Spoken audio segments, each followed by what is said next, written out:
आज हम hydro electric power generation के बारे में चर्चा करेंगे और इसके कुछ इम्पोर्टेंट फैक्ट के बारे में जानेंगे। हम देखेंगे कि क्या ये डैम सस्टेनेबल है या नहीं है। क्या ये भी ग्रीन हाउस गैसेस जैसे कार्बन डाइऑक्साइड, मीथेन के इमिशन के लिए जिम्मेदार है। क्या ये भी ग्लोबल वार्मिंग में कंट्रीब्यूशन करता है। इसके कुछ एडवांटेजेस और डिसएडवांटेजेस के बारे में चर्चा करेंगे और फ्यूचर में इसका एनर्जी कंट्रीब्यूशन कैसा रहेगा इसके बारे में चर्चा करेंगे। चलिए देखते हैं कि आखिर ये हाइड्रो इलेक्ट्रिक पावर प्लांट होते क्या है। एक हाइड्रो इलेक्ट्रिक पावर प्लांट में टरबाइन्स होते हैं। डैम में वाटर के रिजर्वायर से जब वाटर ग्रेविटी के कारण नीचे फ्लो करता है तो टरबाइन की शाफ्ट घूमता है और इलेक्ट्रिसिटी जनरेट होता है। टरबाइन वाटर के फ्लो को मैकेनिकल एनर्जी में कन्वर्ट करता है।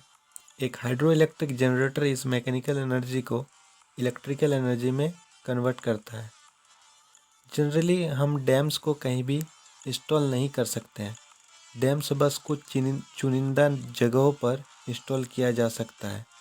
डैम्स के लिए लार्ज अमाउंट ऑफ लैंड और कंसिस्टेंट सप्लाई ऑफ वाटर का ज़रूरत पड़ता है।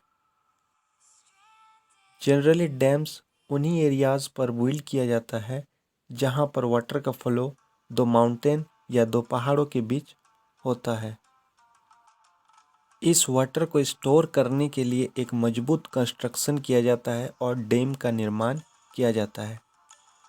चलिए इसके कंस्ट्रक्शन और वर्किंग के बारे में जानते हैं। जितने एरिया में वाटर को स्टोर किया जाता है उसे रिजर्वायर कहते हैं। ये रिजर्वायर जितना ज़्यादा होगा एनर्जी प्रोड्यूस करने का कैपेसिटी भी उतना ही अधिक होगा।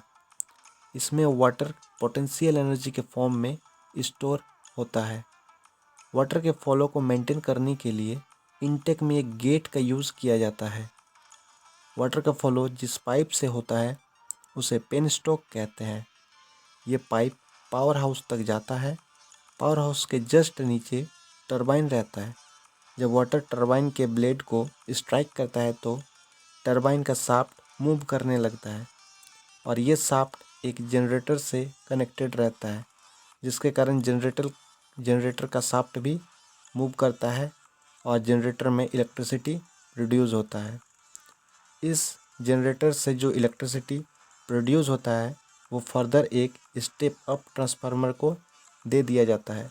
ये स्टेप अप ट्रांसफार्मर इस जो इलेक्ट्रिसिटी प्रोड्यूस हुआ इसको हाई वोल्टेज में कन्वर्ट करके ट्रांसमिशन लाइन में भेज देता है। हाइड्रो पावर वर्ल्ड के रिन्यूएबल एनर्जी का लगभग 71% सोर्स है, जो कंट्री के डेवलपमेंट के लिए एक मेजर रोल प्ले करता है। ये फ्लड और ड्रॉट को भी कंट्रोल करता है। हाइड्रो पावर यूरोप और यूएस में 1960s में पीक पर था। एशिया और अफ्रीका जैसे कॉन्टिनेंट में thousand of new dam construct करने का प्लान किया गया है। हाइड्रो पावर क्लाइमेट फ्रेंडली होता है और ये एयर पोल्यूशन और टॉक्सिक प्रोड्यूस किए बिना वर्क करता है।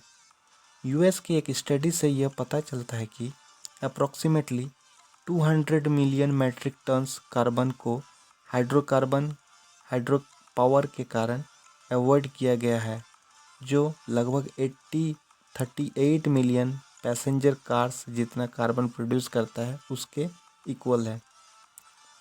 लेकिन हमारा ये सवाल है कि क्या ये डैम्स और hydro electric power project sustainable होते हैं।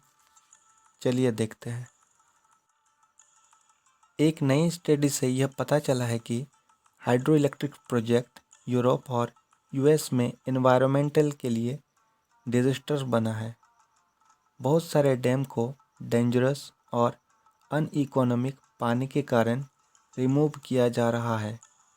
इस डैम्स ने रिवर और इकोलॉजी को डैमेज करने का काम किया है, मिलियंस ऑफ पीपल को डिस्प्लेस किया है और ग्रीन हाउस गैसेज जैसे कार्बन डाइऑक्साइड और मीथेन को रिलीज करके क्लाइमेट चेंज में भी कंट्रीब्यूट कर रहा है। लार्ज इंस्टॉलेशंस के कारण रिवर से फूड सोर्स को डिस्ट्रॉय कर रहा है, जिससे बहुत सारे लोग फिशरीज को छोड़ चुके हैं और उन्हें पोटेंशियल लॉस और लाइवलीहुड्स का लॉस झेलना पड़ रहा है। हम अक्सर देखे हैं कि जब हेवी रेनफॉल होता है तब डैम के बर्स्ट होने से लाइव्स और प्रॉपर्टी बर्बाद होता है और बहुत सारे नुकसान झेलना पड़ता है। आसपास के एरिया फ्लड हो जाता है और बहुत सारे प्रॉपर्टी लॉस होता है और इकोनॉमिक ग्रोथ भी रुक सकता है। डैम्स भी लार्ज रिजर्वायर में फ्लूडेड लैंड और फॉरेस्ट एरिया के डिकम्पोजिशन के कारण ग्रीन हाउस गैस रिलीज करता है और क्लाइमेट चेंज में कंट्रीब्यूट करता है। ट्रॉपिकल इन्वायरमेंट में सेडिमेंट एरिया और ऑर्गेनिक मटेरियल के कारण हाई अमाउंट में ग्रीन हाउस गैस रिलीज कर सकता है। ग्लोबल वार्मिंग के कारण क्लाइमेट वार्म अप हो रहा है, जिससे वाटर साइकिल अफेक्ट हो रहा है। न्यू स्टडी से यह पता चला है कि फ्यूचर में और सूखा पड़ सकता है, जो डैम को अफेक्ट कर सकता है। मगर फिर भी हम इसके बेनिफिट और एडवांटेज को नहीं नकार सकते हैं।